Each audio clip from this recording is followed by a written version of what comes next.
Well, good morning, everybody. Welcome back to Clay's Outdoors. We got the old pretty fall colors and the leaves changing from green to orange and yellow. And, you know, only God can create an art like that. No man can do that. That is so beautiful, and I love this time of year. So in a dark and sinful world that we live in, and the dark times that we're in right now, I figured I'd make a little Clay's Outdoors video to shine some light and some hope for somebody that might need it out there. So let's just enjoy the little, we gotta go feed some cows. The calves run out of feeding a lot, so we gotta go feed them. And we'll take you along in the adventures of Clay's Outdoors feeding cows for the morning. But first, before we start, I wanna start you with a little scripture. We're gonna look at Matthew 5, verses 13 through 16. 3 little verses here. This is about being a light in a dark world. Starting in verse 13, it says, "Ye are the salt of the earth. But if the salt have lost its savor, wherewith shall it be salted? It is thenceforth good for nothing, but to be cast out, and to be trodden under foot of men. Ye are the light of the world. A city that is set on a hill cannot be hid. Neither do men light a candle and put it under a bushel, but on a candlestick, and it giveth light unto all that are in the house. Let your light so shine before men, that they may see your good works, and glorify your Father which is in heaven." This tells us that we need to be a light in this world. Through God, He shines our light through us, and when everybody around us is in darkness, God shines His light through us, and we can be a light to everybody else. So that's what I want to try to be for you today. It says that we don't light a candlestick and put it under a bushel and hide it. We light it so we can see the room. So we don't hide our light. We just let it shine. I don't have to force it. I become the person that it just flows from me, and I let it shine. And only through God can I do that. So I hope you enjoyed this little venture. Short and sweet, hopefully. Knowing me, I'll try to drag it out, but we'll try not to do that. So let's go be a light and feed some cows. Come on.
They didn't have the bulk commodity feed that I wanted to get and put in the big feeder.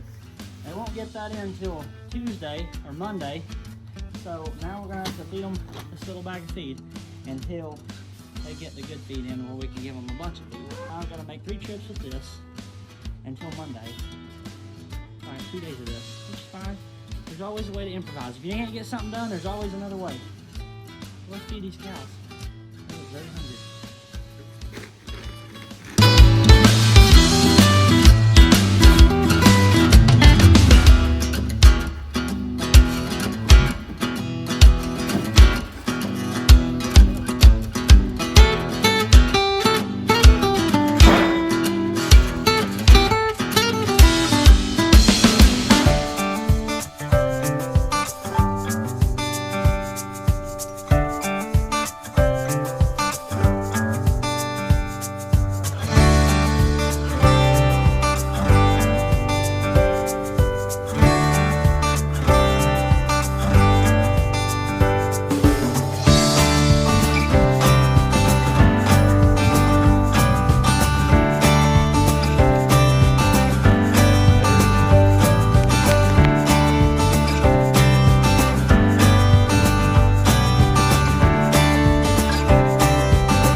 that's all we're gonna do for today. Me and my sister just got through feeding these cows. And they're loving it up, eating it, having a good time, enjoying their, well, it's kind of lunch, kind of a brunch, kind of a breakfast lunch. I usually feed them in supper time at night time, but I'm leaving for the day, so we had to feed them early or they can have their food for the day and I can go do my stuff. So we just got through feeding, and we're gonna go do the rest of our chores for the day. And always remember, Matthew 5, verse 13 through 16, go read it. In a dark world, let's be a light in this world. Let's shine our light as God says to do. And don't forget, He loves you, and we love you. We're always there. I'm Clay. If you're going through a rough time, trust me, you'll find a way. So till next time, we're out. Woo!